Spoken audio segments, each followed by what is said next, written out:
स्वागत है आपका आज की चाय पे। एक बहुत क्विक सा वीडियो बना रही हूँ इस इशू पे। रिसेंटली भारती ट्रैवल कर रही थी अपने बेटे के साथ और अपनी नैनी के साथ, और उनकी नैनी की जो सीट थी वो प्लेन की पीछे की थी और भारती की आगे की थी। तो जो अंकल आंटी भारती के साइड में बैठे थे, भारती ने उनको कहा कि प्लीज़ अगर हो सके तो आप सीट एक्सचेंज कर लीजिए मेरी नैनी के साथ और आप दोनों जाके वहाँ बैठ जाइए पीछे की सीट पे, क्योंकि मेरे पास बच्चा है, मुझे नैनी की हेल्प चाहिए। उन्होंने मना कर दिया और जो अंकल थे उन्होंने कहा कि मेरे पीठ में दर्द है, इस वजह से मैं शिफ्ट नहीं हूँगा। सो उनकी नैनी को आगे की सीट नहीं मिली। इस बात पे कई लोगों ने भारती को कहा है कि उनको ही पहले सही सीट बुक करानी चाहिए। देखिए, ऑफ कोर्स अगर बच्चा किसी के पास हम देखते हैं तो हमें उनको सीट देनी चाहिए, बट मेरा एक छोटा सा ओपिनियन ये है कि जब हम एयर टिकट्स एयर ट्रैवल के लिए बुक कराते हैं तो हमारे पास ऑप्शन होता है सीट लेने का। अक्सर फ्लाइट में आगे की सीट जो होती है वो एक्सपेंसिव होती हैं, क्योंकि वहाँ लेग स्पेस ज़्यादा होता है और मोस्टली सीनियर सिटीजन वो जगह लेते हैं कंफर्टेबल ट्रैवल के लिए। तो भारतीय पे क्लियरली ऑप्शन था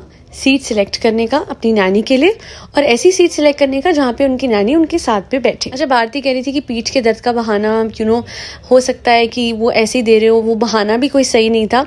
तो भारती, मैं आपको ये बताना चाहूँगी कि जब एयर ट्रैवल कोई करता है, कितने लोग होते हैं जिनको एंग्जाइटी होती है, कितने लोग होते हैं जो अनकंफर्टेबल होते हैं ड्यूरिंग एयर ट्रैवल। इस बात को मद्देनजर रखते हुए लोग अपनी most of the times seats लेते हैं, और इसलिए आई गेस उन अंकल आंटी ने आगे की सीट ली होगी ताकि वो कंफर्टेबली विद ज़्यादा लेग स्पेस ट्रैवल कर सके। और मैं सच बोलूँ तो हमारे साथ भी एक बार यही हुआ था। We were travelling in train और एक परिवार आया और उन्होंने कहा कि हमने ना ऊपर की करवाई है, कोई नहीं ये लोग एक्सचेंज कर लेंगे।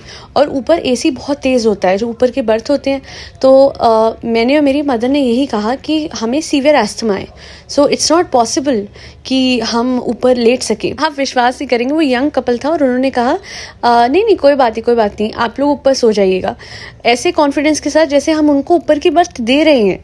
फिर मजबूरन हमें टीसी को बुलाना पड़ा और हमने उनको दिखाए अपने रिपोर्ट्स, और टीसी ने हमें ये बोला कि आपको रिपोर्ट्स दिखाने की कोई ज़रूरत नहीं है, जो आपने सीट ली है वही आपको मिलेगी। बस वैसे ही है जब आप प्लेन से ट्रैवल, देखिए ट्रैवल एक बहुत इंपॉर्टेंट चीज़ होती है लोगों के लिए, बहुत टायरिंग हो सकता है। तो मैं हमेशा ये कहूँगी कि बुकिंग करें अपने कन्वीनियंस के हिसाब से।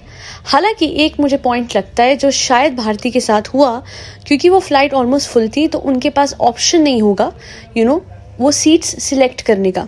हाँ, उस केस में मैं यही कहूँगी कि अगर आप देख रहे हैं कोई बच्चे के साथ है, अनकंफर्टेबल है, तो आप उनको सीट दे दीजिए। पर अगर वो सीनियर सिटीजन थे तो वो फिर बैलेंस हो जाता है, बच्चा सीनियर सिटीजन। तो अब इसमें आप लोगों का क्या कहना है मुझे कमेंट सेक्शन में बताइएगा। मेरे हिसाब से तो सबसे बढ़िया रहता है अपनी चाबी अपने हाथ। तो जो चीज़ अगर आपको अनकंफर्टेबल कर सकती है उसको पहले ही अपने हाथ में लेके चलो आप, ताकि बाद में मुश्किल ना आए। और प्लीज़ इस पॉडकास्ट को भारती के अगेंस्ट मत समझिएगा, ये मेरा एक सजेशन है हर किसी के लिए जो ट्रैवल करता है, ताकि हर किसी का ट्रैवल कंफर्टेबल हो। भारती की जहाँ तक बात है, उनकी जो इज्जत मेरी नज़रों में है वो बहुत ऊंची है। She has been an inspiration to so many women out there. उन्होंने इंडस्ट्री में आके वो कर दिखाया जो कितने लोग नहीं कर पाए। She made a unique space for herself और आज तक वो कायम है। तो hats off to you Bharti, बहुत रिस्पेक्ट है दिल से।